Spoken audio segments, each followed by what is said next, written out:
यह वीडियो जरा गौर से सुनिएगा। भज गोविंदम भज गोविंदम भज गोविंदम मूढ़मते काते कांता कास्ते पुत्रा संसारोऽयम् अतीव विचित्र कस्य त्वं कः कुतयात तत्त्वं चिन्तय तदहि भ्रात भज गोविंदम भज गोविंदम भज गोविंदम मूढ़मते सत्संगत्वे निससंगत्वे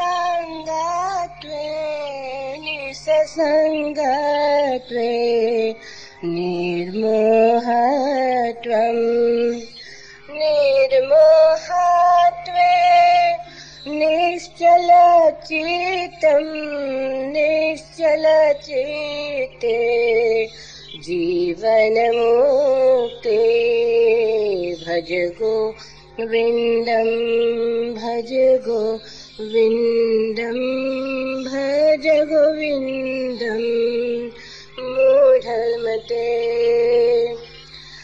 वयसि गते कः काम विकार शुष्के नीरे कः कासार क्षीणे वित्ते कः परिवारो ज्ञाते तत्त्वे कः संसार भज गोविंदम भज गोविंदम भज गोविंदम मूढ़मते मा कुरु धन जन यौवन गर्व हरति निमेषात् काल सर्वम् मायामयमिदम् अखिलम् हित्वा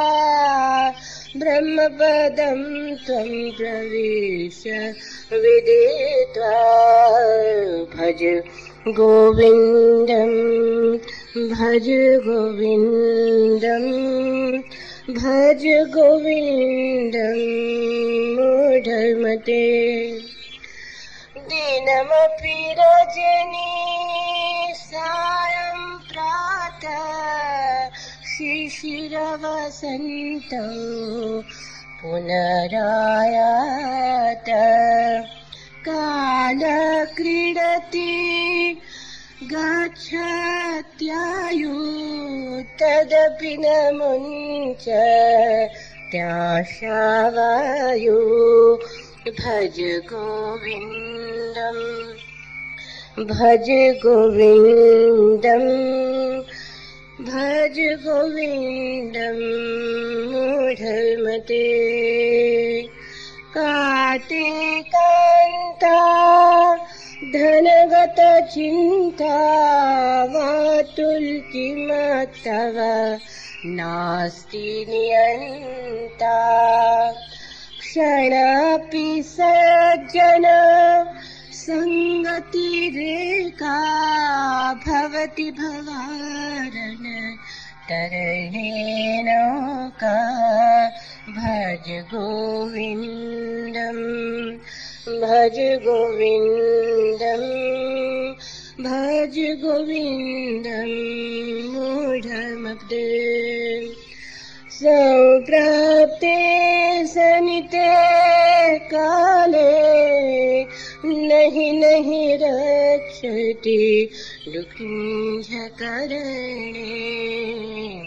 भज गोविंदम भज गोविंदम भज गोविंदम मूढ़मते।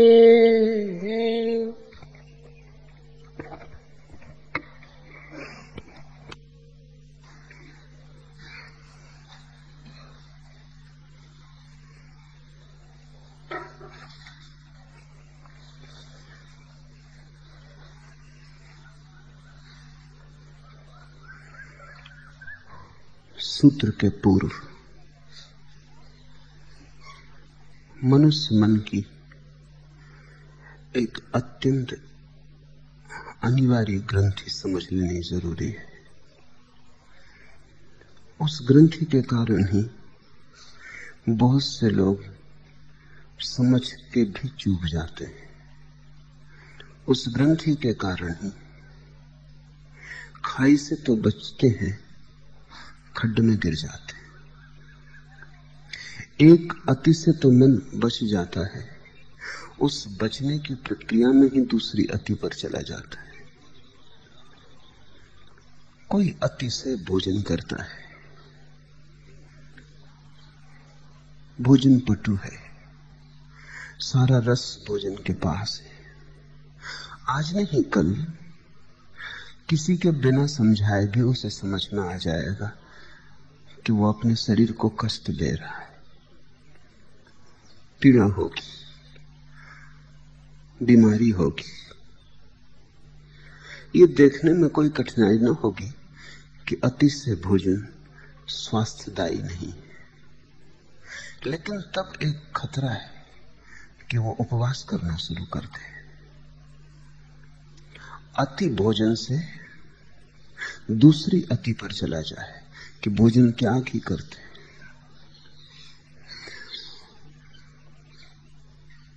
संसार में राग है, धन में मोह है, दूसरी अति पर जाना बड़ा सुलभ है। संसार छोड़कर भाग जाए, जहां राग था वहां विराग आ जाए, और जहां मोह था वहां मोह के प्रति विरोध, शत्रुता पैदा हो जाए। जिन्हें अपना माना था उन्हें शत्रु मानने की वृत्ति पैदा हो जाए। तब खाई से तो बचे, खड्ड में गिर गए। कोई बहुत भेद ना हुआ। शंकर के ये सूत्र वैराग्य समझाने के लिए नहीं है, सिर्फ राग की व्यर्थता बताने को है। राग व्यर्थ हो जाए बस काफी, राग गिर जाए बस काफी। कहीं राग गिरे और वैराग्य पकड़ जाए तो चूक हो गई। राग का गिर जाना ही बस वैराग्य है। वैराग्य कोई राग के गिर जाने से अतिरिक्त बात नहीं है। लेकिन होता उल्टा है। इन सूत्रों को पढ़ के न मालूम कितने लोगों ने, असंख्य लोगों ने राग को तो न गिराया, वैराग्य को पकड़ लिया। राग तो बना ही रहा, वैराग्य की शकल में बना रहा। पहले पैर के बल चलते थे, फिर वो शीर्षासन करके खड़े हो गए, लेकिन कुछ बदला नहीं। कहीं शीर्षासन करने से कुछ बदलता है? सिर ऊपर हो कि नीचे, क्या फर्क पड़ता है? जब राग शीर्षासन करता है तो वैराग्य बन जाता है। साधारण आदमी का वैराग्य, तथाकथित सन्यासियों का वैराग्य। लेकिन जब राग गिर जाता है तो महावीर बुद्ध और शंकर का वैराग्य पैदा होता है। मुल्ला नसरुद्दीन को एक मानसिक बीमारी थी कि जब भी उसकी फोन की घंटी बजे तो वो घबरा जाए, डरे कि पता नहीं मकान मालिक ने किराए के लिए फोन ना किया हो, कि जिस दफ्तर में नौकरी करता है कहीं उस मालिक ने नौकरी से अलग ना कर दिया हो। हजार चिंताएं पकड़े, फोन उठाना उसे मुश्किल हो जाए। तो मैंने उससे कहा कि तू किसी मनोचिकित्सक को दिखा ले। 2-3 महीने उसने इलाज लिया। एक दिन मैं उसके घर गया, वो फोन कर रहा था और उसे कपते भी मैंने नहीं देखा, डरते भी नहीं। फोन करने के बाद मैंने पूछा कि मालूम होता है चिकित्सा काम कर गई? अब डर नहीं लगता? नसरुद्दीन का डर की बात है, चिकित्सा जरूरत से ज्यादा फायदा की। तो मैंने पूछा कि जरूरत से ज्यादा फायदा का क्या मतलब? फायदा काफी है, जरूरत से ज्यादा से तुम्हारा क्या प्रयोजन? उसने कहा अब तो ऐसी हिम्मत आ गई कि घंटी नहीं भी बजती तो भी मैं फोन करता हूं। पहले घंटी बजने से डरता था, अब अभी अभी जो फोन कर रहा था घंटी बजी नहीं थी, और मैंने मकान मालिक को डांट दिया। वो इतना डर गया है कि बोलता भी नहीं उस तरफ से, चुप, सांस की आवाज का भी पता नहीं चलता। एक अति से दूसरी अति पर जाना बहुत सुगम है, और मनुष्य जीवन की ये बड़ी से बड़ी विडंबना है। कहावत है कि दूध का जला छाछ भी फूंक फूंक कर पीने लगता है। वो दूसरी अति हो गई। दूध का जला जैसे छाछ भी फूंक फूंक के पीने लगता है, वैसा संसार से डरा हुआ व्यक्ति बहुत गहरे में परमात्मा से भी डर जाता है। संसार का जला हुआ परमात्मा को भी फूंक फूंक के पीने लगता है। संसार तो छूटना चाहिए, भय के कारण नहीं, क्योंकि जिसे भी तुम भय के कारण छोड़ोगे वो छूटेगा नहीं। जिससे तुम भयभीत होगे वो तुम्हारा पीछा करेगा, जिससे तुम डरोगे वो तुम्हें और डराएगा, जिससे तुम भागोगे वो तुम्हारे पीछे आएगा। क्योंकि भय तो भीतर है, भागोगे कहां? किससे भागोगे? संसार अगर बाहर होता तो भाग जाते, जहां जाओगे वहीं संसार पाओगे। हिमालय की गुफा में भी तुम तो रहोगे वही जैसे तुम यहां हो। इसलिए असली सवाल स्थान बदलने का नहीं, न असली सवाल रंग ढंग बदलने का है। असली सवाल तो भीतर की चित्त दशा बदलने का है। अभी तुम्हारी जो चित्त की दशा है वो एक तरफ अति से झुकी है, इसे दूसरी तरफ अति से मत झुका लेना, क्योंकि अति से ही रोग है। मध्य में जो संतुलित हो गया वो मुक्त हो गया। इसलिए बुद्ध ने तो अपने मार्ग को मध्यम निकाय कहा, मध्य का मार्ग। जो बीच में आ गया वो पहुंच गया, जो ना इस तरफ झुकता ना उस तरफ। जब तक झुकोगे एक तरफ तब तक जीवन में कंपन रहेगा, स्थिरता ना आएगी, तब तक स्वस्थ ना हो सकोगे, तब तक डमाडोल ही रहोगे। ठीक मध्य में ही, जैसे दिए की ज्योति ठहर जाए, हवा का कोई झोंका न हिलाए, ऐसी ही चेतना की ज्योति जब ठीक मध्य में ठहर जाती, न वासना हिलाती है, न वैराग्य हिलाता है, न पूरब न पश्चिम, न इस तरफ न उस तरफ, कुछ कपता ही नहीं। इसको कृष्ण ने स्थिति प्रज्ञ कहा है। उठो बैठो, तुम्हारे भीतर कोई उठता नहीं बैठता नहीं। भोजन करो उपवास करो, तुम्हारे भीतर न कोई भोजन करता है न उपवास करता है। संसार में रहो कि सन्यास में, न तुम्हारे भीतर सन्यास है और न संसार है। ऐसी परम मध्यावस्था ही वैराग्य है। वैराग्य राग के विपरीत हो तो गलत है, वैराग्य राग से मुक्ति हो तो सही है। और ये बड़ा बारीक भेद है। वैराग्य राग के विपरीत हो तो समझ लेना कहीं चूक हो गई, क्योंकि जो राग के विपरीत है वो राग से जुड़ा है। सभी विपरीत आपस में जुड़े होते। किसी से प्रेम करो तो उसकी याद आती, किसी को घृणा करो तो भी उसकी याद पीछा नहीं छोड़ती। प्रेम और घृणा विपरीत है लेकिन जुड़े। मित्र तो भूल भी जाए, शत्रु नहीं भूलता, कांटा चुभता ही रहता है। मित्र से भी संबंध है और शत्रु से भी संबंध है। तुम ऐसा मत समझना कि शत्रु वो है जिससे हमारे सब संबंध टूट गए, नहीं। अगर सभी संबंध टूट गए तो वो शत्रु कैसे होगा? शत्रु वो है जिससे मित्रता के संबंध न रहे, शत्रुता के संबंध बन गए, संबंध टूटे नहीं। संबंध टूट जाए ना तो मित्र फिर मित्र है, ना शत्रु फिर शत्रु है। संबंध बदल जाए तो मित्र शत्रु बन जाता है, शत्रु मित्र बन जाते हैं।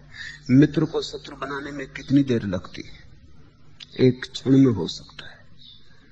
शत्रु को मित्र बनाने में कितनी देर लगती? देर क्यों नहीं लगती? क्योंकि दोनों ही संबंध है। जरा सा रुख बदला, पूरब जाते थे पश्चिम जाने लगे, पश्चिम जाते थे पूरब जाने लगे। दोनों ही गतियां हैं, सिर्फ चेहरे को जरा सा बदलने की जरूरत है।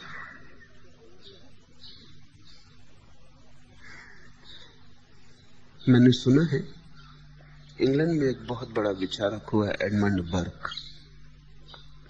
लंदन के पास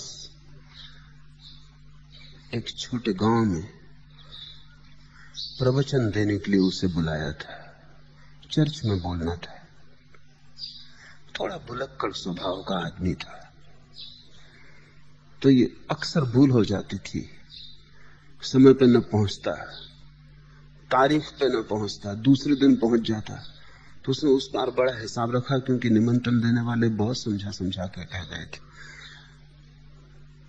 कि आप ठीक समय पर ठीक दिन पर पहुंच जाना, आप पर ही सब निर्भर है। चर्च की कोई वर्षगांठ थी।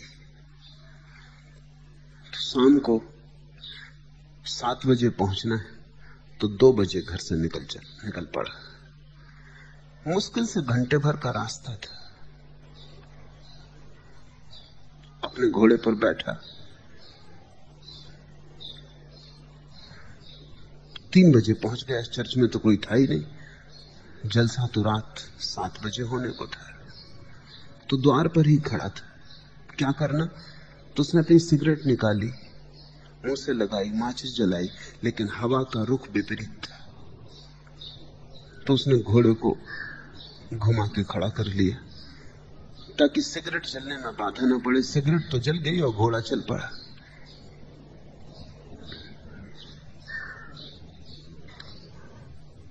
तीन बजे चर्च पहुंचा था, 4 बजे अपने घर के सामने खड़ा था। उसने बड़े गौर से देखा कि चर्च का क्या हुआ। तब उसे याद आया कि सिगरेट जलाने को घोड़े का रुख बदल लिया था। वो सिगरेट पीने में लग गया, घोड़ा अपने घर की तरफ चल पड़ा।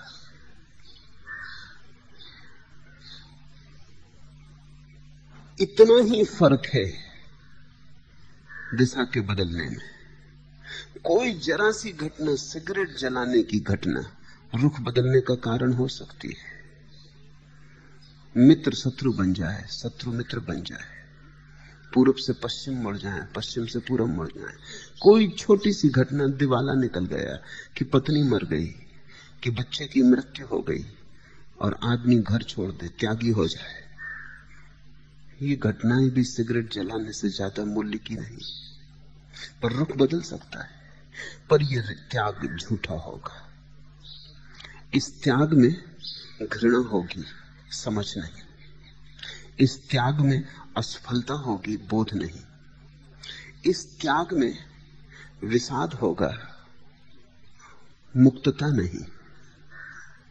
एक और त्याग है जिसमें हम रुख नहीं बदलते, संसार को एक गौर से देखते हैं, संसार की तरफ पीठ नहीं करते, पर उस गौर से देखने में ही संसार तिरोहित हो जाता है।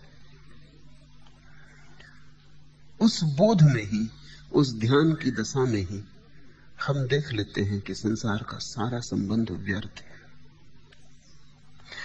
कोई नया संबंध निर्मित नहीं करते संसार से कि अब तक हम आकर्षण से जुड़े थे, अब हम विकर्षण से जुड़ेंगे। अब तक हम संसार के तरफ दौड़ते थे, अब संसार के विपरीत दौड़ेंगे। नहीं, अगर ऐसा हुआ तो वैराग्य गलत हो गया। वो नया रोग है अब, और तब इस रोग से भी छुटकारा पाना पड़ेगा। वो स्वास्थ्य नहीं बना। ऐसा समझो कि एक आदमी बीमार है, बीमारी तो चली गई, दवा पकड़ गई, अब वो दवा की बोतलें लिए घूमता रहता है। अब दवा की बोतलें नहीं छोड़ सकता। बुद्ध कहते थे कि ऐसा समझो कि 5 नासमझों ने नदी पार की थी, फिर उन्होंने नाव को उठा के सिर पर रख लिया। लोगों ने उनसे पूछा कि ये तुम क्या कर रहे हो? उन्होंने कहा इस नाव का हम पर बड़ा उपकार है, इसके बिना हम नदी पार न किए होते। हम इस नाव को कैसे छोड़ सकते? हम ऐसे कृतघ्न नहीं है।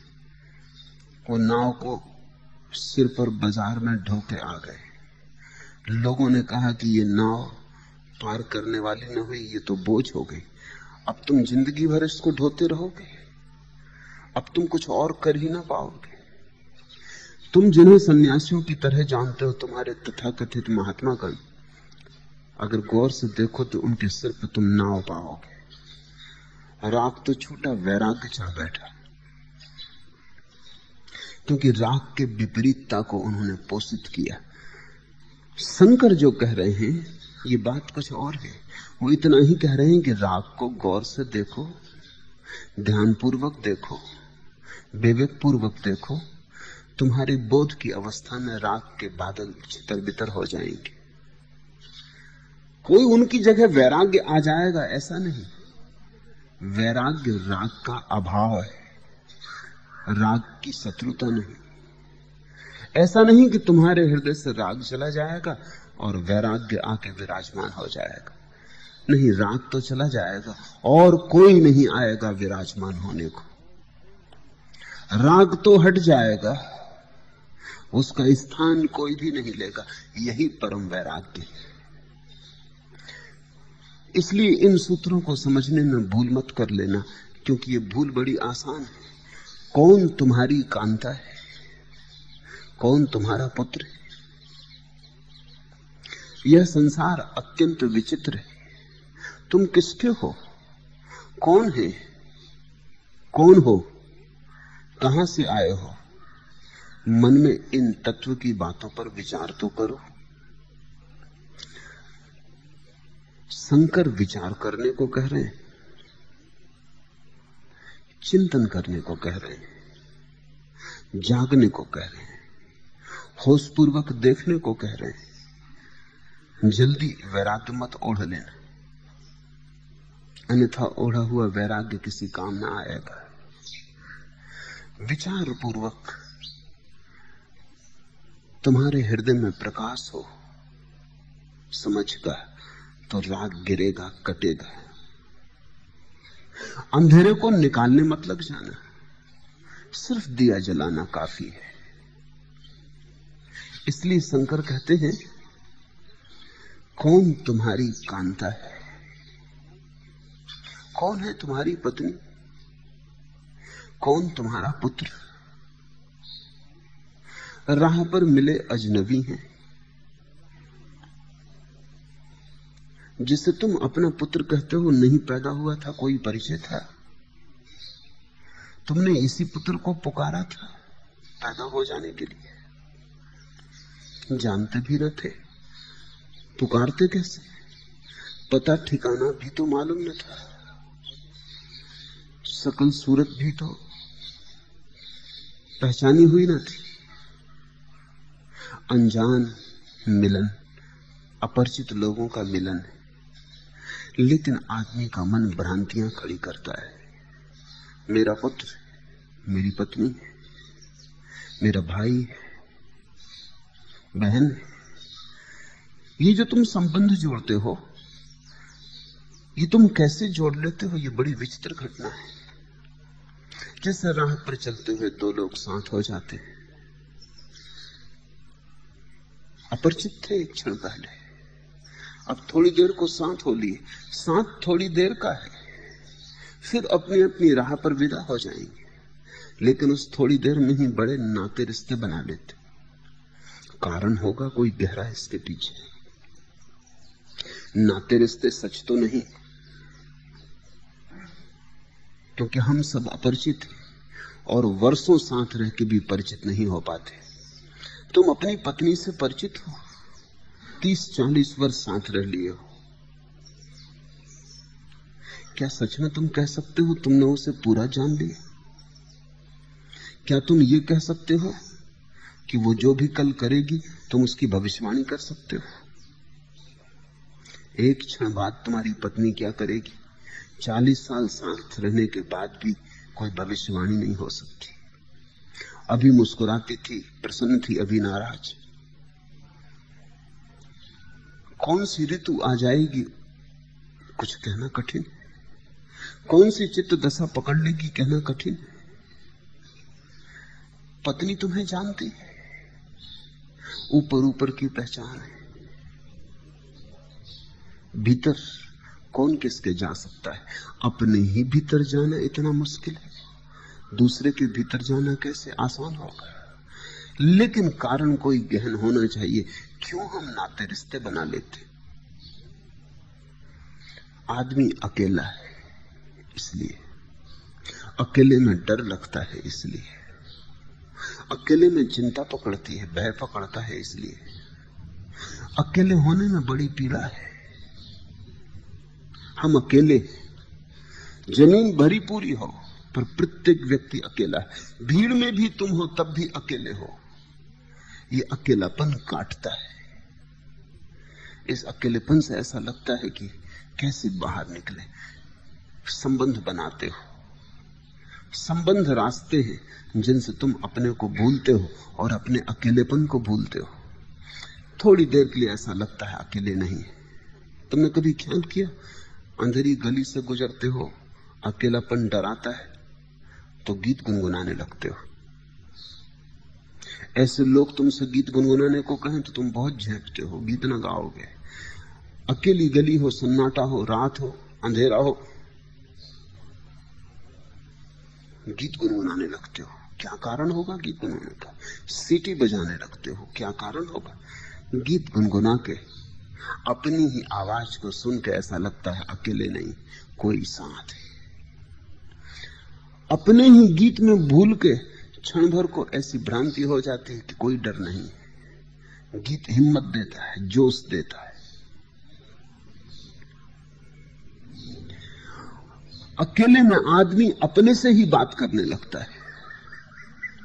मनोवैज्ञानिक कहते हैं कि अगर किसी व्यक्ति को परिपूर्ण एकांत में रखा जाए तो 3 सप्ताह के बाद वो अपने से ही बातचीत शुरू कर देता है। करते तो तुम भी हो अपने से बातचीत, जोर से नहीं करते हो। अगर तुम खाली बैठे हो तो खाली नहीं होते, अपने से बात करते हो तो भीतर भीतर से।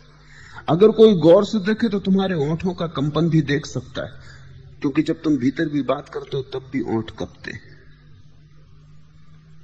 लेकिन अगर 3 सप्ताह तुम्हें निर्जन में रख दिया जाए तो निर्जन इतना भयावह है।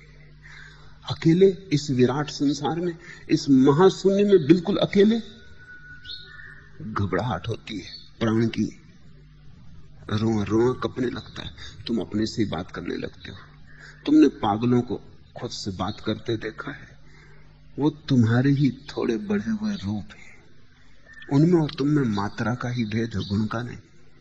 तुम धीरे धीरे करते हो, वो जरा हिम्मतवर है, उन्होंने जोर से चर्चा शुरू कर दी। पागल भी इसलिए अपने से बात करता है, वो बड़ा घबरा गया है, अपने से बात करके थोड़ी देर को भूल जाता है। ये सब भुलाने के उपाय हैं, आत्मविस्मरण के उपाय हैं। एक जर्मन लेखक का संस्मरण में पढ़ रहा था।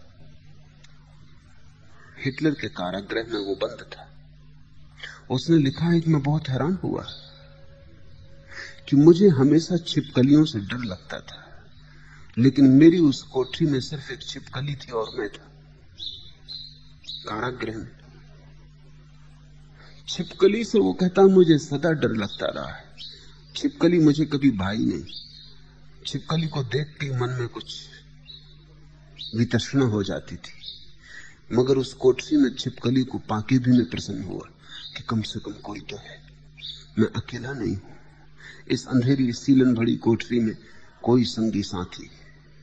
और धीरे धीरे उसने लिखा कि मैं छिपकली से बातें करने लगा। हंसता भी था कि ये भी क्या पागलपन है। लेकिन आखिर में ऐसी भी घड़ी आई कि मुझे यह भी शक होने लगा कि छिपकली उत्तर देती। तब मैं अपनी तरफ से भी बोलता और छिपकली की तरफ से भी बोलता। आदमी अकेला है, बहुत अकेला है। और इस अकेलेपन के साथ दो ही उपाय, या तो तुम संसार बना लो या तुम सन्यास बना लो। संसार बनाने का अर्थ है संबंध बनाओ ताकि अकेलापन भूल जाए, और सन्यास बनाने का अर्थ है इस अकेलेपन को स्वीकार कर लो क्योंकि ये तुम्हारा स्वभाव है। इससे भागो मत, बचो मत, राजी हो जाओ, अंगीकार कर लो। ये तुम्हारा स्वभाव है, इससे भाग के तुम कहीं भी ना पहुंच पाओगे। जन्मों जन्मों यही तुमने चेष्टा की और हारे। हार के सिवाय हाथ में कुछ भी ना लगा। सन्यास का अर्थ है जो अपने अकेलेपन से राजी हो गया, अब न सीटी बजाता है, न गीत गाता है, न संबंध बनाता है, अपने से परिपूर्ण तृप्त है। और एक बड़े मजे की घटना है, जितना तुम अपने से भागोगे उतना ही और भागना पड़ेगा, उतना ही एकांत भयभीत करेगा। जितने तुम अपने से राजी हो जाओगे उतना ही धीरे धीरे तुम पाओगे कि जैसे तुमने अकेलापन समझा था वो अकेलापन नहीं, एकांत है। अकेलापन और एकांत में फर्क है। अकेलेपन का अर्थ है कि दूसरे की याद आती, एकांत का अर्थ है अपना होना काफी। अकेलेपन में पीड़ा है, एकांत में आनंद है। शंकर जब अकेले हैं तो एकांत में, तुम जब कहते हो एकांत में हो तब भी अकेले हो। अकेले का मतलब है दूसरे की गैर मौजूदगी खलती है। एकांत का अर्थ है अपने होने में बड़ा रस आता है। एकांत का अर्थ है तुम अपने साथ प्रेम में पड़ गए। ध्यान का अर्थ है अपने ही प्रेम में पड़ जाना। ध्यान का अर्थ है अपने साथ ऐसे संबंध बना लेना कि अब दूसरे से संबंध बनाने की कोई जरूरत ना रहे। ध्यान का अर्थ है अपने में परिपूर्ण हो जाना। तुम्हारा संसार, पूरा संसार तुम्हारे भीतर है, कुछ कमी नहीं, तुम पूरे हो, परिपूर्ण हो, परमात्मा हो। अब कहीं और जाने की कोई जरूरत नहीं। ऐसी भाव दशा का नाम सन्यास है। संसार हम बनाते हैं, अकेलापन खलता है। अकेलेपन को भरने के लिए हम बहुत उपाय करते हैं। धन से भरते हैं, मित्र से भरते हैं, परिवार से भरते हैं, धर्म, जाति, राष्ट्र से भरते हैं। न मालूम कितने उपाय करते हैं कि किसी तरह भीतर का ये गड्ढ भर जाए।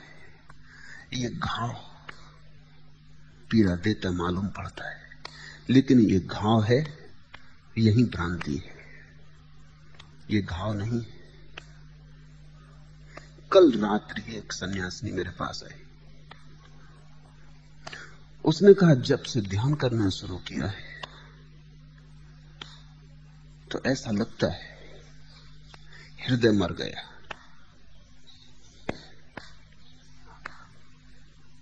किसी से संबंध बनाने की कोई आकांक्षा नहीं रही, प्रेम में कोई रस नहीं मालूम होता, मित्रता भी व्यर्थ मालूम होती है। उदास थी बहुत, क्योंकि पश्चिम से आई है। पश्चिम में अगर प्रेम मरने लगे तो लोग समझते हैं जीवन गया। अगर भावनाएं छूटने लगे और संबंध टूटने लगे तो लोग सोचते हैं अब जीवन में सार क्या रहा। ये व्याख्या है उनकी, इसलिए उदास थी। हमने पूरब में कुछ और गहरी खोज की है।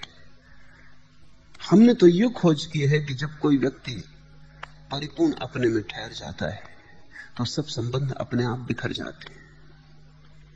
और ये महासौभाग्य की घटना है, इसमें कुछ दुखी होने का कारण नहीं। जब व्यक्ति अपने में स्थिर होता है, काम वासना विसर्जित हो जाती, संबंध बनाने की आतुरता चली जाती। इतना धन्यभाग मालूम होता है भीतर कि अब किससे क्या संबंध बनाना। अब वो भिखारी की भांति लोगों के सामने हाथ नहीं फैलाता कि तुम्हारे संबंध के लिए भिक्षा मांगता हूं, कि तुम्हारे बिना मैं न जी सकूंगा। अब वो जी सकता है अकेला, और जो अकेला जी सकता है वही जी सकता है, बाकी सब जीना धोखा है, माया है। जो अकेला नहीं जी सकता वो किसी के साथ भी कैसे जिएगा। तो मैं उस युवती को, सन्यासिनी को कहा, भयभीत न हो, दुखी भी मत हो, ये तेरी व्याख्या गलत है, पश्चिम की व्याख्या गलत है। आह्लादित हो कि तेरा धन्यभाग है, अहोभाग है कि अब कोई संबंध की आकांक्षा न रही। संबंध सिवाय पीड़ा के और कुछ लाते भी नहीं, सिवाय दुख के और कुछ लाते भी नहीं। ठीक भी है कि दुखी लाएंगे, क्योंकि दो दुखी लोग जब मिलते हैं तो एक दूसरे को सुख कैसे दे पाएंगे। गणित भी तो थोड़ा सा साफ करो। जब दो दुखी व्यक्ति मिलते हैं तो दुख दो गुना नहीं होता, अनंत गुना हो जाता है, गुणनफल हो जाता है। तुम सुखी नहीं हो इसलिए दूसरे को खोज रहे हो, तुम अपने अकेले में आनंदित नहीं हो इसलिए दूसरे को खोज रहे हो, दूसरा भी तुम्हें इसलिए टटोल रहा है, वो भी अपने साथ आनंदित नहीं। ऐसे दो दुखी जन मिल जाते इस आशा में कि मिलन से सुख होगा। सुख कभी नहीं होता, हो नहीं सकता, क्योंकि दो भिखारी एक दूसरे के सामने भिक्षा पात्र फैलाए खड़े,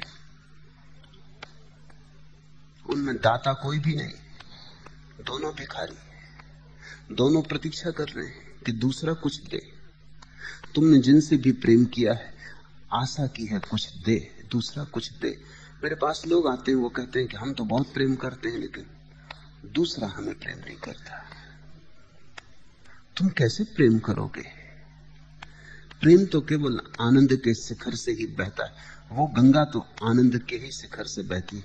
तुम आनंदित ही नहीं हो, तुम मांगने गए हो, दूसरा भी मांगने आया है। तुम छीनने गए हो, दूसरा भी छीनने आया है। न तुम्हारे पास कुछ है न उसके पास कुछ है, दोनों प्रतीक्षा कर रहे हो कि दान मिले। प्रतीक्षा लंबी होने लगती और हताशा गिरने लगती।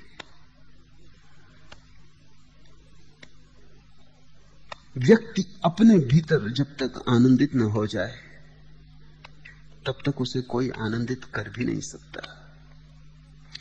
बड़ी प्राचीन कथा है कि परमात्मा ने आदमी को बनाया। आदमी अकेला था, अकेलापन उसे काटने लगा, अकेलेपन से वो घबराया। उसने परमात्मा से प्रार्थना की कि कोई संगी साथी दो, मैं अकेला हूं। लेकिन परमात्मा के पास जितनी भी चीजें थीं, जो भी साज सामान था, वो सब उपयोग कर चुका था, कुछ बचा न था।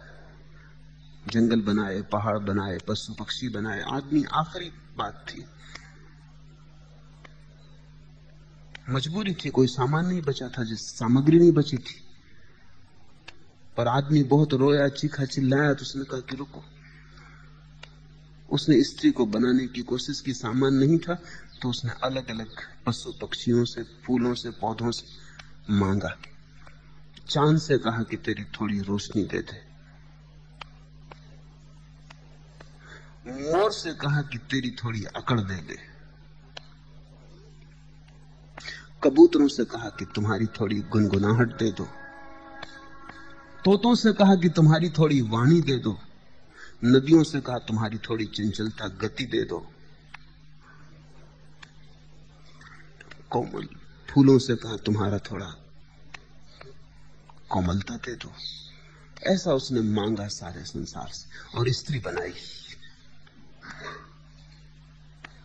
7 दिन बाद आदमी वापस पहुंचा। उसने कहा ये भी क्या मुसीबत कर दी। हम तो सोचते थे साथ मिलेगा, ये स्त्री तो एक उपद्रव है, ये 24 घंटे चकचक लगाए रखती। वो तोतों से मांगी थी वाणी,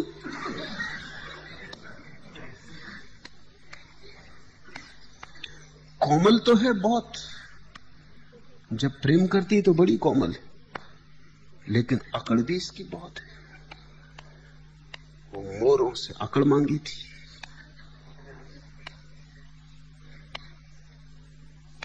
दयालु बहुत है, लेकिन कठोर भी बहुत है।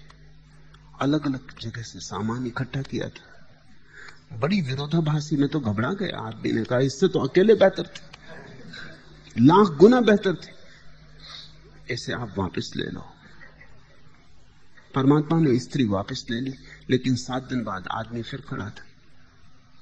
उसने कहा कि माना कि वो उपद्रव भी करती है, लेकिन उसकी बड़ी याद आती है, अब उसके बिना मैं रह नहीं सकता। ये 7 दिन न तो सो सका, न ठीक से खा पी सका, कुछ भी करता हूं याद उसकी ही मन में गूंजती रहती, मुझे वापस लौटा दो। फिर 7 दिन बाद द्वार पर खड़ा था, कहने लगा ये तो बड़ी मुसीबत है, न उसके साथ रह सकता हूं, न उसके बिना रह सकता हूं। कहते हैं परमात्मा ने पीठ मोड़ दी। उसने कहा कभी ये बकवास में कब तक सुनूंगा, ये तुम जाओ अपना निपटारा खुद ही करो। हर 7 दिन बाद तुम आ जाओगे, न साथ रह सकते हो, न बिना उसके रह सकते हो, तब तुम ही निपटारा करो। तब से आदमी निपटारा कर रहा है, अभी तक सुलझा नहीं, कभी सुलझेगा भी नहीं। क्योंकि जब तुम अकेले हो तब तुम्हें अपना अकेलापन भयभीत करता है, जब तुम किसी के साथ हो तो उसकी मौजूदगी काटने लगती। जब तुम साथ हो तब तुम अकेले होना चाहते हो, जब तुम अकेले हो तब तुम साथ होना चाहते हो। जब तुम साथ हो तब दूसरे की बुराइयां दिखाई पड़ने लगती हैं, दूसरा चुभने लगता है। जब तुम अकेले हो तब खालीपन दिखाई पड़ता है, शून्य घेर लेता है, शून्य मौत जैसी मालूम होती। साथ में भी दुर्गति होती है, एकांत में भी मुसीबत हो जाती। इसलिए आदमी 1000 तरह के संबंध बनाता है। पत्नी को घर लाता है ताकि अकेला ना रहे, फिर पत्नी से बचने को होटल में बैठा रहता है।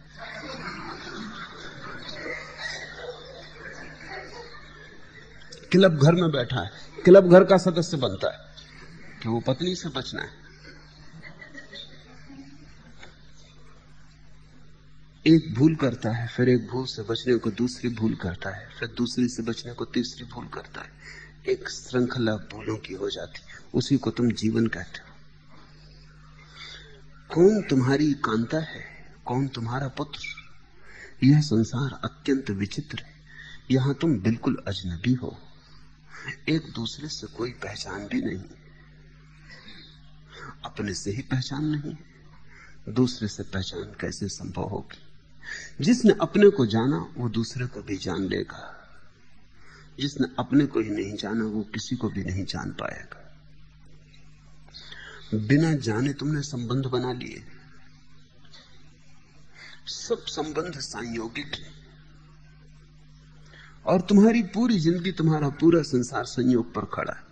तुम एक लड़की के प्रेम में पड़ गए, और तुम जब उसके प्रेम में पड़ गए तो तुम कहते हो हम दोनों को परमात्मा ने एक दूसरे के लिए बनाया, और कुल मामला इतना है कि तुम दोनों एक ही मकान में रहते थे और कोई खास बात नहीं, या एक ही स्कूल में पढ़ने चले गए थे।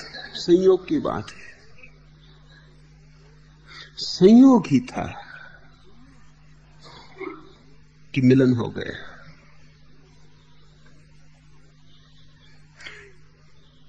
कोई सिद्धांत नहीं है पीछे, कोई किसी के लिए बनाया गया, ऐसा नहीं।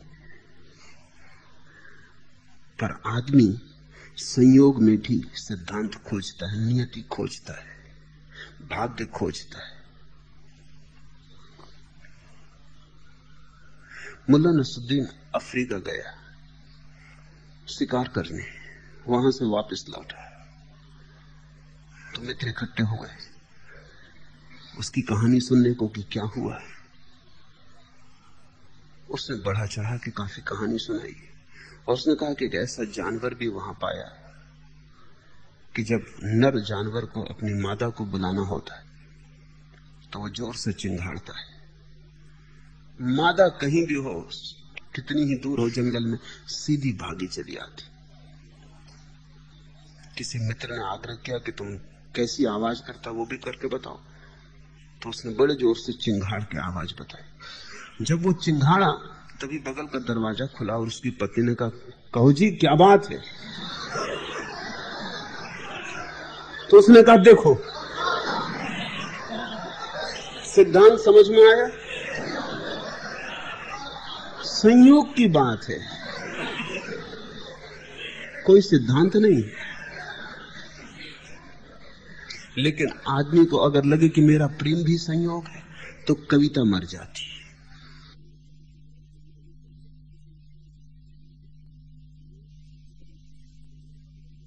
संयोग तो मजनू से कहो कि लैला से मिलना संयोग है, कविता मर जाती, रोमांस मर जाता है।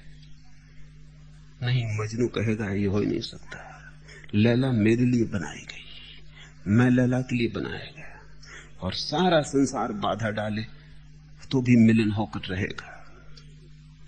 मजनू किसी दूसरे गांव में होते तो कोई दूसरी लैला होती। ये पक्का है कि मजनू कोई ना कोई लैला खोजते, लेकिन वो यही लैला होने वाली नहीं थी। जिसको तुमने जीवन को ढांचा समझा है वो ढांचा नहीं है, केवल संयोग है, घटनाएं संयोगिक है। जो बेटा तुम्हारे घर में पैदा हो गया है वो भी तुमने पैदा किया है, इस भूल में मत पड़ो, संयोग है। तुम संभोगरत थे और एक आत्मा पुनर्जन्म लेने को उत्सुक थी और तुम निकट थे और वो आत्मा गर्भ में उतर गई। तुम उपलब्ध थे और एक आत्मा पास थी, वो तुम्हारे गर्भ में उतर गई। एक गड्ढा तुमने खोद के रखा था, वर्षा हो रही थी, पानी बहा और गड्ढे में भर गया। पास जो पानी था वो भर गया, दूर जो था वो किन्हीं और गड्ढों में चला गया। संयोग है। किसी का बेटा होना संयोग है, मां होना संयोग है, बाप होना संयोग है, मित्रता संयोग है, शत्रुता संयोग है। अगर इसे तुम ठीक से देख पाओ तो तत्क्षण तुमने जो प्रगाढ़ संबंध बना रखे वे क्षीण हो जाएंगे, उनकी प्रगाढ़ता चली जाएगी। कौन तुम्हारी कांता, कौन तुम्हारा पुत्र, यह संसार अत्यंत विचित्र है। तुम किसके हो, कौन हो, कहां से आए हो? मन में इन तत्वों की बातों पर विचार तो करो और हे मूढ़ सदा गोविंद को भजो, क्योंकि अकेले विचार से कुछ भी ना होगा। विचार अकेला पंगु है। सोचो जरूर, लेकिन सोचने भर से पहुंच ना पाओगे। सोचने से बाधाएं तो कट जाएंगी, यात्रा ना होगी। यात्रा तो भजन से होगी, यात्रा तो भावना से होगी, विचारणा से नहीं। सदा गोविंद को भजो। सत्संग से निसंगता पैदा होती है और निसंगता से अमोह, अमोह से चित्त निश्चल होता है और निश्चल चित्त से जीवन मुक्ति उपलब्ध होती है। इसे समझे कि बहुत बहुमूल्य सूत्र है। सत्संग से निसंगता पैदा होती, इसे तुम सत्संग की परिभाषा समझो। सत्संग वही है जहां निसंगता पैदा हो, जहां संबंध पैदा हो जाए, राग बन जाए, वो सत्संग न रहा, वो असत्संग हो गया। सत्संग का अर्थ ही यही है कि तुम्हें सत्य दिखाई पड़े। सत्संग का अर्थ यही है कि तुम्हारा सपना टूटे, आंखें खुले। गुरु की खोज बस इसी बात के लिए है कि कोई तुम्हें जगा दे तुम्हारे सपने से, और तुमने जो संबंध बना रखे कोई तुम्हें उठा दे और बता दे कि ये सब भ्रांत है। इन सपनों में खोकर अपने जीवन को मत गंवा देना और इन संबंधों में अपनी आत्मा को मत डुबा देना। सब काम चलाऊ है, इन्हें अति से मूल्य मत दे देना। इतना मूल्य मत दे देना कि अपने को ही मिटाने को तत्पर हो जाओ। जानते रहना औपचारिक है, आवश्यक हो सकते हैं संसार में, लेकिन अंतस जगत में बिल्कुल भी आवश्यक नहीं है। वहां तुम न तो अपने पिता को साथ ले जा सकोगे, न अपने बेटे को, न अपने भाई को, न मित्र को, न पत्नी को। वहां तुम अकेले ही जाओगे। इसलिए संबंधों में रहते हुए भी जानना कि तुम्हारा शुद्ध स्वरूप तो अकेला होना है, वो कहीं भूल ना जाए, कहीं एकांत का सूर्य संबंधों की बदलियों में बहुत ज्यादा दब ना जाए, खो ना जाए। सत्संग से निसंगता पैदा होती है और निसंगता से अमोह। और जब तुम पाते हो कि तुम अकेले हो, फिर कैसा मोह? अमोह से चित्त निश्चल होता है, और जब कोई मोह नहीं होता तो चित्त डमाडोल नहीं होता। मैंने सुना है एक भवन में आग लगी, जिसका मकान था वो छाती पीट के रोने लगा, लेकिन भीड़ में से किसी ने कहा मत रो, व्यर्थ रो रहे हो, तुम्हें शायद पता नहीं तुम्हारे बेटे ने कल ये मकान बेच दिया। आंसू रुक गए, रोना बंद हो गया। मकान अब भी जल रहा है, आग की लपटें अब भी पकड़ रही हैं, लेकिन अब कोई रोना नहीं है, क्योंकि मकान अपना नहीं है। लेकिन तभी बेटा भागा हुआ आया, उसने कहा बातचीत हुई थी, अभी बेचा नहीं। फिर आंसू बहने लगे, फिर वो आदमी छाती पीट के रोने लगा कि लुट गए। मकान अब भी वही है। मकान में लगी आग से थोड़ी रो रहा है, मकान से जो संबंध है वही रुलाता है, वही उलझाता है। मकान में आग लगे तो भी कोई फर्क नहीं पड़ता, तुम्हारा ना हो तो क्या फर्क पड़ता है? बेटा मरे, तुम्हारा ना हो तो क्या फर्क पड़ता है? तुम्हारा है, इससे फर्क पड़ता है। बेटे के मरने से थोड़ी आंसू आते हैं आंखों में, मेरा मरा इससे आंसू आते हैं। अगर तुम्हें पता चल जाए कि मेरा कोई भी नहीं, दुख गया, मोह के साथ ही दुख चला जाता है। अगर तुम्हें साफ साफ हो जाए कि मेरा कोई भी नहीं, मैं बिल्कुल अकेला हूं, तो चित्त निश्चल हो जाता है, फिर चित्त में चंचलता नहीं रह जाती, तब तुम स्थिर हो जाते हो। वही स्थिरता परम अनुभूति है। उसी स्थिरता में तुम जान पाते हो तुम कौन हो। जीवन का आत्यंतिक प्रश्न सुलझता है कि मैं कौन हूं। ज्योति स्थिर होती ही उत्तर मिल जाता है, समाधान हो जाता है। उस स्थिरता को ही हमने समाधि कहा है। समाधि क्योंकि सब समाधान हो जाता है और निश्चल चित्त से जीवन मुक्ति उपलब्ध होती है। हे मूढ़, सदा गोविंद को भजो। उम्र बीतने पर काम वासना क्या, पानी के सूख जाने पर तालाब कहां, और धन के नष्ट हो जाने पर परिवार कौन है। वैसे ही तत्व ज्ञान होने पर संसार कहां। अतः हे मूढ़, सदा गोविंद को भजो। तत्व ज्ञान होने पर संसार कहां, इसे समझ ले। जब भी शंकर, बुद्ध या महावीर संसार की बात करते हैं तो तुम समझ लेते हो कि ये जो चारों तरफ फैला हुआ है, इस विस्तार की बात कर रहे हैं, तो गलती कर देते हो। इस विस्तार से उनका कोई प्रयोजन नहीं। जब भी वे कहते हैं संसार, तो उनका अर्थ है तुम्हारे मोह ने जो जाना, तुम्हारे मोह ने जो बनाया, तुम्हारे अज्ञान से जो उपजा, तुम्हारी मूर्छा से जो पैदा हुआ, वही संसार। ये वृक्ष तो फिर भी रहेंगे, ये पहाड़ पत्थर चांद तारे तो फिर भी रहेंगे, तुम जाग जाओगे तब भी रहेंगे, ये नहीं मिट जाएंगे। इसलिए लोग पूछते हैं कि जब कोई परम ज्ञान को उपलब्ध होता है और संसार मिट जाता है, तो फिर ये वृक्ष, पहाड़ पत्थर चांद तारे सूरज, इनका क्या होता है? ये नहीं मिट जाते। वस्तुतः पहली दफा ये अपनी शुद्धता में प्रकट होते हैं, वही शुद्धता परमात्मा है। तब चांद नहीं दिखता तुम्हें, चांद में परमात्मा की रोशनी दिखती। तब वृक्ष नहीं दिखते, वृक्षों में परमात्मा की हरियाली दिखती। तब फूल नहीं दिखते, परमात्मा खिलता दिखता है। तब ये सारा विराट परमात्मा हो जाता है। अभी तुम्हें परमात्मा नहीं दिखता, संसार दिखता है।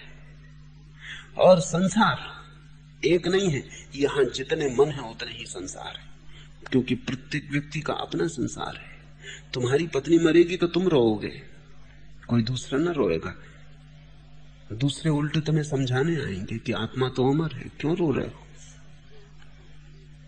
दूसरे उल्टे समझाने आएंगे, मौका ना चूकेंगे वो ज्ञान बघाड़ने का। ऐसे मौके कम ही मिलते हैं। तुमको ऐसी दीन दशा में देखकर वो थोड़ा उपदेश जरूर देंगे। वो कहेंगे कौन अपना है कौन पराया है, क्यों रो रहे हो।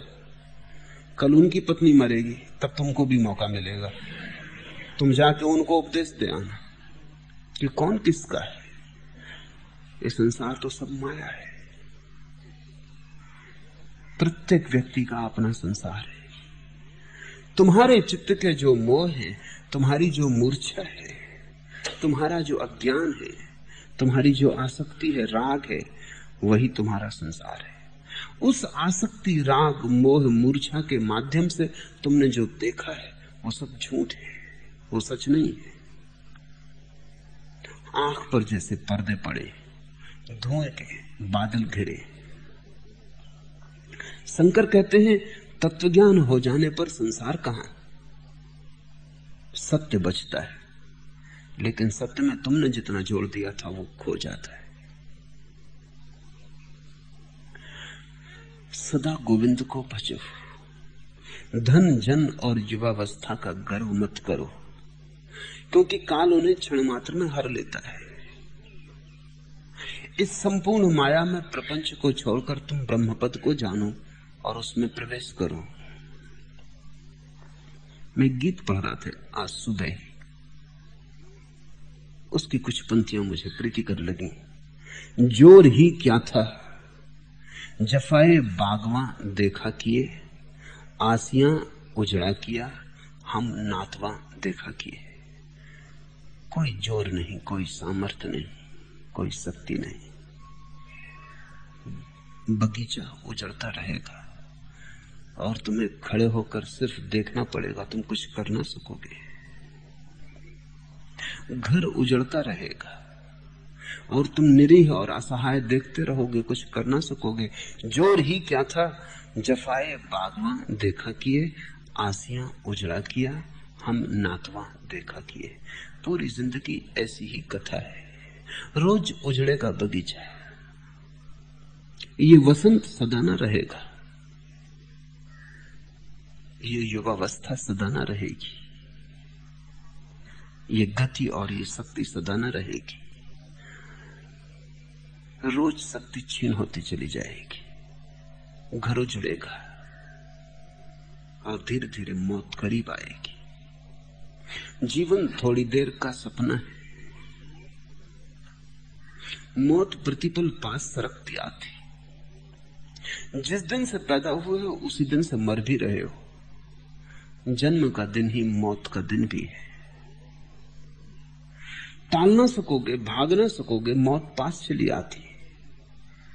धन जन और युवावस्था का गर्व मत करो,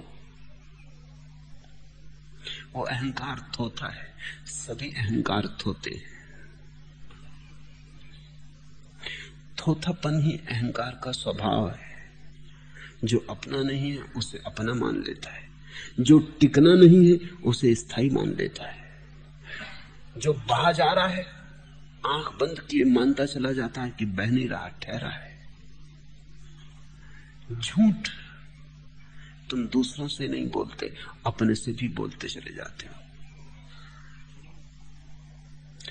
मुल्ला नसरुद्दीन एक दिन घर आया, द्वार पर दस्तक दिया, घर में सन्नाटा रहा, कोई जवाब नहीं। फिर दस्तक दी, कोई उत्तर नहीं मिला। तब उसने चिल्ला के कहा कि मैं हूं नसरुद्दीन, कोई मकान मालिक नहीं कि किराया मांगने आया हूं, और ना ही दूध वाला हूं ना सब्जी वाला। दरवाजा खोलो। फिर भी सन्नाटा रहा। उसने कहा कि सुनो, मैं हूं असली नसरुद्दीन।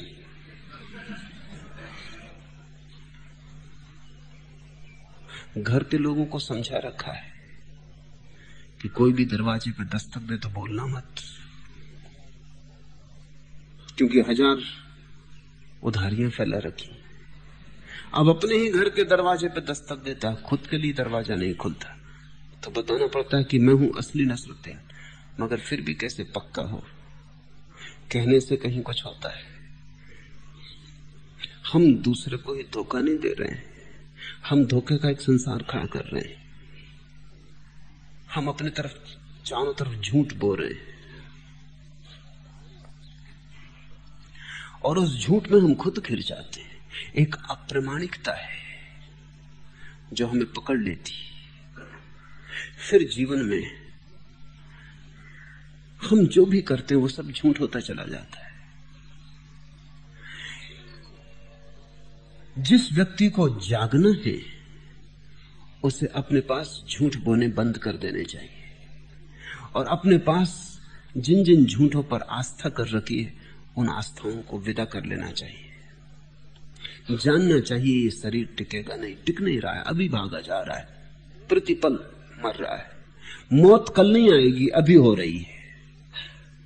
हम मर ही रहे। मरना कोई घटना नहीं कि 70 साल बाद घटेगी। 70 साल बाद घटने को कुछ ना बचेगा, धीरे धीरे चुकता होते जाएंगे। 70 साल बाद कुछ भी नहीं बचेगा घटने को, उसको तुम मौत कहते हो। एक एक बूंद करके जीवन चुकता जाता, खाली होता जाता है। इसको तुम जीवन मत कहो, अन्यथा झूठ हो जाएगा। इसको तुम धीरे धीरे आती मौत कहो, आहिस्ता आती मौत कहो। जन्मदिन मत मनाओ, सभी मौत के दिन है। और जिस दिन तुम अपने जन्मदिन में मौत को देख लोगे और जीवन में मृत्यु की पगध्वनि सुन लोगे, उस दिन तुमने सत्य जाना। वही सत्य मुक्तदायी है। उस सत्य को जानते ही तुम किसी और खोज में लग जाओगे। धन व्यर्थ मालूम होगा, शरीर व्यर्थ मालूम होगा, धन और शरीर के संबंध व्यर्थ मालूम होंगे, धन और शरीर के आधार पर खड़ा हुआ संसार व्यर्थ मालूम होगा। और सत्य को जानने के पहले असत्य को असत्य की भांति जान लेना जरूरी है। दिन और रात, संध्या और सुबह, शिशिर और वसंत फिर आते हैं और जाते हैं। इसी तरह काल का खेल चलता है और अनजाने उम्र समाप्त होती जाती है। फिर भी आशा रूपी वायु पीछा नहीं छोड़ती। आशा जहर है, उसी जहर के सहारे तुम मरने को जीवन समझे बैठे हो। आज दुख है, मन कहता है कल सब ठीक हो जाएगा। आज सुख नहीं है, मन कहता है जरा रुको, कल आता है सब ठीक हो जाएगा। और ऐसे ही मन तुम्हें अब तक चलाए लाया है, आशा के सहारे। जिस दिन तुम आशा छोड़ दोगे उसी दिन जाग जाओगे। आशा सपना है। तुमने कभी ख्याल किया कि आशा का क्या काम है जीवन में? आशा कहती आज की फिक्र छोड़ो, आज जो हो गया हो गया, लेकिन कल निश्चित स्वर्ग मिलने को है। इसी आशा ने यहां तक भी तुम्हें समझा दिया है कि ये जीवन अगर गया तो कोई फिक्र नहीं, मरने के बाद स्वर्ग है। वो भी सब आशा का ही विस्तार है। आशा कहती कल, आशा कहती भविष्य, और जीवन की क्रांति यदि घटनी है तो अभी घटनी है और यहीं घटनी। कल के भरोसे मत बैठो, कल कभी आता नहीं, कल झूठ है। और कल का जो भरोसा दिला रही है आशा तुम्हारे भीतर, वही सपने का सूत्र है। उससे ही सपनों का ताना बाना फैलता है। आज ही करना है जो करना है, आज ही होना है जो होना है। आज से ज्यादा की आशा मत रखो। पहले तो बड़ा धक्का लगेगा, क्योंकि आशा टूटेगी तो तुम्हें लगेगा तुम बिल्कुल निराश हो गए। तुम कहोगे ये तो बड़ी निराशा झेल ली। लेकिन अगर तुम निराशा के साथ रहने को राजी हो जाओ, तुम जल्दी ही पाओगे जिसके जीवन से आशा चली गई उसके जीवन में निराशा ज्यादा देर नहीं रह सकती, क्योंकि निराशा आशा का ही दूसरा पहलू है। वो आशा के साथ ही जाएगा। जिसके जीवन से आशा चली गई उसके जीवन से निराशा भी चली जाती, फिर ना आशा होती ना निराशा, वही स्थिरता है, वही ज्योति बीच में ठहर जाती, फिर कोई कंपन नहीं होता, वही निष्कंप चेतना की दशा है। दिन और रात, संध्या और सुबह आते और जाते हैं, इसी तरह काल का खेल चलता है। अनजाने उम्र समाप्त होती, फिर भी आशा रूपी वायु पीछा नहीं छोड़ती। अतः हे मूढ़, सदा गोविंद को भजो।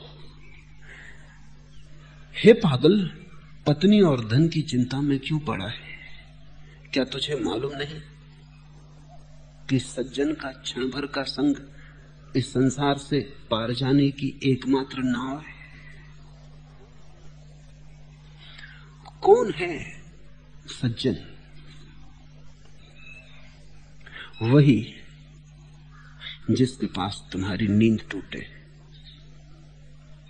जिसके पास तुम्हारी नींद और सघन हो जाए, वही दुर्जन है। जो तुम्हारे माया और मोह को बढ़ाने में सहायता दे, वही दुर्जन है। लेकिन हालत उल्टी है, जो तुम्हें जगाएगा वो मित्र मालूम नहीं होता, जो तुम्हें सुलाता है वही मित्र मालूम होता है, जो तुम्हें शराब पिलाता है वो मित्र मालूम होता है, और जो तुम्हें होश में लाने की कोशिश करता है वो शत्रु मालूम होता है। इसलिए तो शराब खानों में भीड़, मंदिर खाली पड़े। शराब खानों में क्यों लगा है? मंदिर के भगवान प्रतीक्षा करते, कोई नहीं आता। पुजारी आता है, वो भी नौकर है, वो भी तनख्वाह पाता है इसलिए पूजा कर जाता है।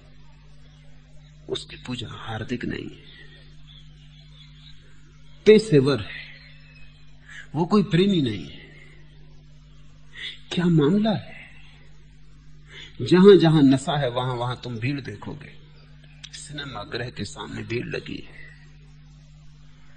3 घंटे को नशा छा जाता है, खो जाते हो तस्वीरों में, भूल जाते हो अपना दुख दर्द, अपनी पीड़ा, भूल जाते हो अपनी परेशानियां, चिंताएं।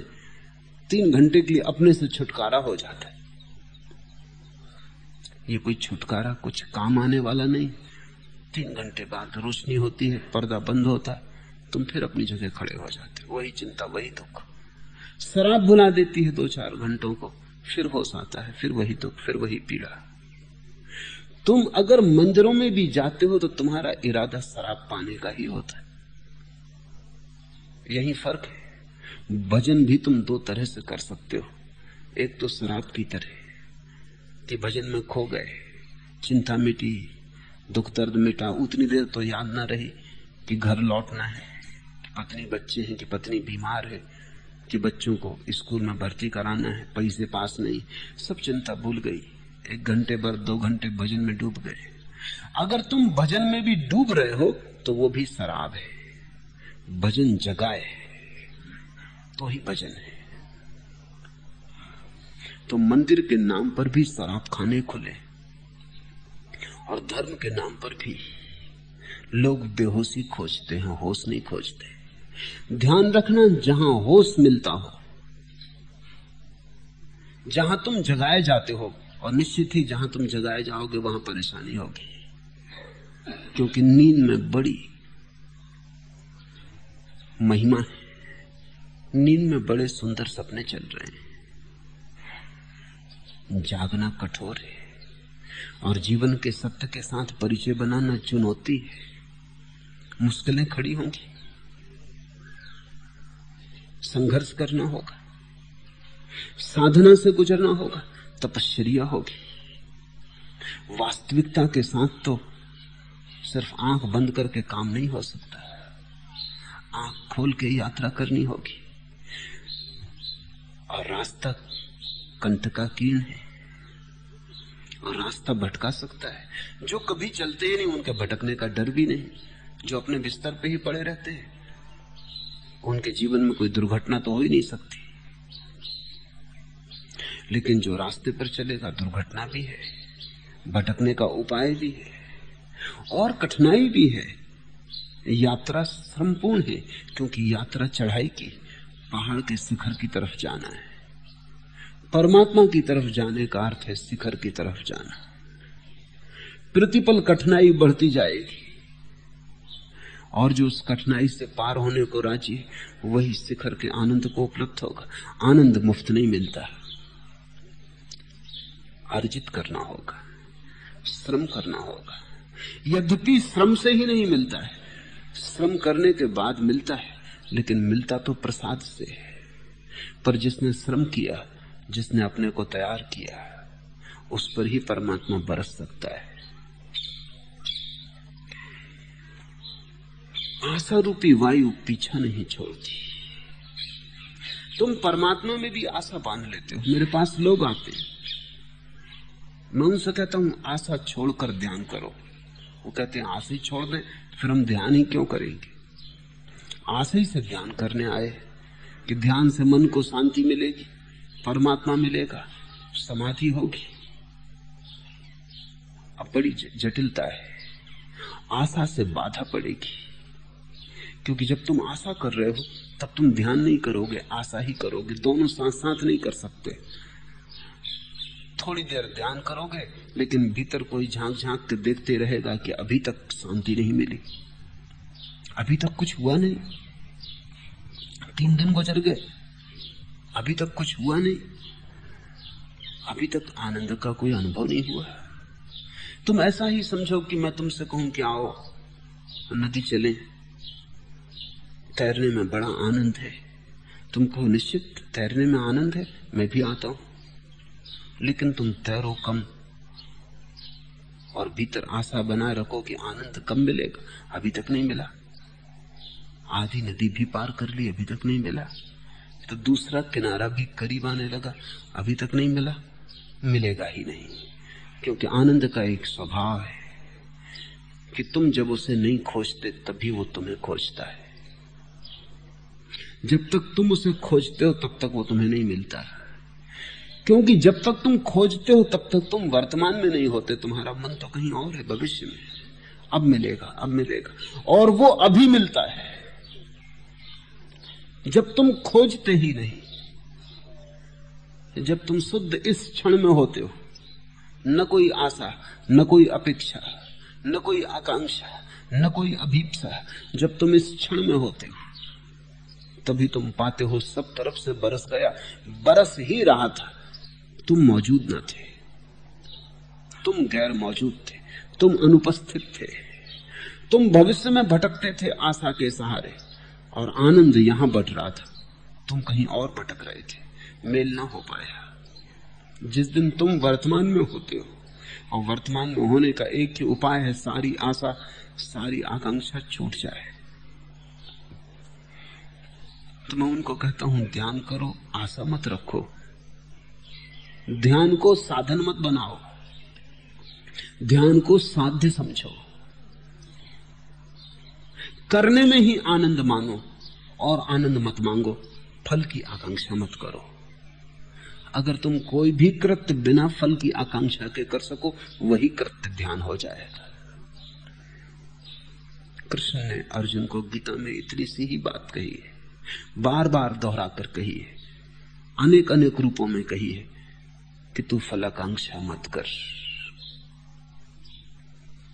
बस फलाकांक्षा ही संसार है, फलाकांक्षा का त्याग मोक्ष है। संसार से भागने की कोई भी जरूरत नहीं, बस फलाकांक्षा गिर जाए, तब तुम यहीं रहोगे और संसार मिट जाएगा। हे पागल, पत्नी और धन की चिंता में क्यों पड़ा है? क्या तुझे नहीं मालूम कि सज्जन का क्षण भर का संग इस संसार सागर से पार ले जाने की एकमात्र नाव है? लेकिन मरते क्षण तक लोग व्यर्थ की चिंता में पड़े रहते हैं। सभी चिंताएं व्यर्थ की हैं। सार्थक का चिंतन होता है, चिंता नहीं होती। मैंने सुना है एक मारवाड़ी मर रहा था, मरण सैया पर है। उसने अपनी पत्नी को पूछा कि बड़ा बेटा कहाँ है? वो पास ही खड़ा है। पत्नी ने कहा आप चिंता ना करें। और मंझला बेटा वो भी पास है। उसका और छोटा बेटा वो पैर के पास खड़ा है। आप बिल्कुल चिंता ना करें, आप शांति से सोएं। मारवाड़ी उठा, उसने कहा शांति से सूंघ, क्या मतलब? फिर दुकान कौन चला रहा है? सभी यही मौजूद है। बाप मर रहा है ये सोच के सब बेटे वहां आ गए थे, दुकान बंद कर आए थे। लेकिन मरते बाप को भी मौत का कोई सवाल नहीं है। दुकान कौन चला रहा है? वो इसलिए भी नहीं पूछ रहा है कि कोई प्रेम है कि बड़ा बेटा कहां, कि मंझला बेटा कहां, कि छोटा बेटा कहां। वो इसलिए पूछ रहा है कि दुकान का क्या हुआ, सभी यही मौजूद है, दुकान नहीं चल रही। मौत के आखिरी क्षण तक भी तुम्हारे मन में दुकान ही चलती रहती, चलेगी भी, क्योंकि जो जीवन भर चला है वही मौत में भी चलेगा। तुम मौत में अचानक बदल ना पाओगे अपने को। तुम उन झूठी कथाओं में मत पड़ जाना जिनमें कहा है कि कोई आदमी मरता था और उसके बेटे का नाम नारायण था और उसने अपने बेटे को बुलाया कि नारायण, और ऊपर के नारायण धोखे में आ गए। इस धोखे में तुम मत पड़ना। ये कथाएं पंडितों ने गढ़ी हैं पापियों को सांत्वना देने के लिए।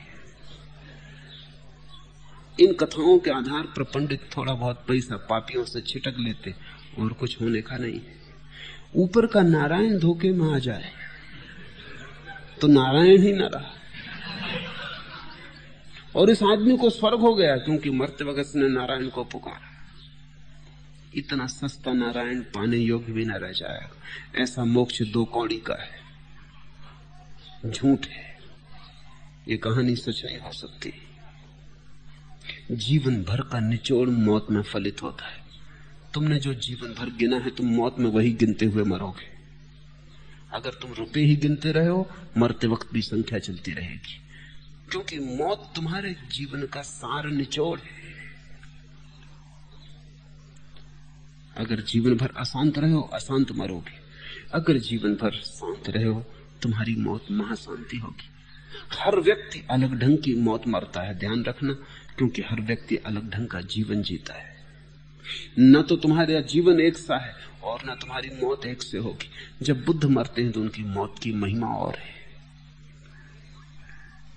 उनकी मौत की महिमा तुम्हारे तथाकथित जीवन से करोड़ गुना ज्यादा है। तुम्हारा जीवन भी उनके मौत के मुकाबले नहीं है। उनकी मौत भी तुम्हारे जीवन से करोड़ गुना ज्यादा है, क्योंकि उस मौत के क्षण में सारा जीवन पास सिकुड़ाता है। सारे जीवन का संगीत संगीभूत हो जाता है, सघनभूत हो जाता है। जैसे सारे जीवन के फूल निचोड़ लिए गए और इत्र बना लिया। मौत के क्षण में बुद्ध से जो सुगंध उठती है वो जीवन भर के फूलों का निचोड़ है, और तुमसे जो दुर्गंध उठेगी वो भी तुम्हारे जीवन भर के कूड़े करकट का निचोड़ होगा। मौत में अचानक न बदल सकोगे, इसलिए तुम पंडितों की बातों में मत पड़ना जो तुमसे कहते हैं धर्म आखिर में कर लेना। धर्म अगर करना है तो अभी और यहीं, आखिर के लिए मत स्थगित करना, क्योंकि आज से ही संभालोगे तो संभाल पाओगे। आज से ही जागोगे तो जागते जागते जाग पाओगे। आज से ही गुनगुनाओगे गोविंद का नाम तो शायद मरते क्षण भी तुम्हारे ओंठ पर गोविंद का नाम हो, और तभी ऊपर का गोविंद सुन सकेगा। तुम ये मत सोचना कि उधार पंडित तुम्हारे कान में मंत्रोच्चार कर देगा, कि गंगा जल तुम्हारे मुंह में डाल देंगे और गीता तुम्हें सुना देंगे मरते वक्त। वो पंडित दोहराता रहेगा गीता, तुम्हें भीतर बिल्कुल सुनाई ना पड़ेगी। जिसने जीवन भर श्रवण की कला सीखी वही मरते क्षण में गीता को सुन सकता है। जिसने जीवन भर गोविंद को भजा है, मरते क्षण किसी उधार नौकर चाकर को, पेशेवर को बुला के गोविंद का भजन न करवाना पड़ेगा। तुम्हारे भीतर के प्राण, तुम्हारी श्वास श्वास, तुम्हारे की हृदय की धड़कन धड़कन गोविंद को भजेगी। मौत के उस क्षण में तुम महाधन्य भाग से भरे नाचते हुए परमात्मा की तरफ जाओगे। तुम्हारी मौत महाजीवन का द्वार बन जाएगी। तुम मौत को बदल डालोगे। अभी मौत तुम्हें मारती, तब तुम मौत को मार डालोगे। और धर्म मौत को मारने की कला है, वो अमृत होने का विज्ञान है। इसलिए हे मूढ़ सदा गोविंद को भजो। भज गोविंदम, भज गोविंदम, भज गोविंदम मूढ़ मते। आज इतना ही।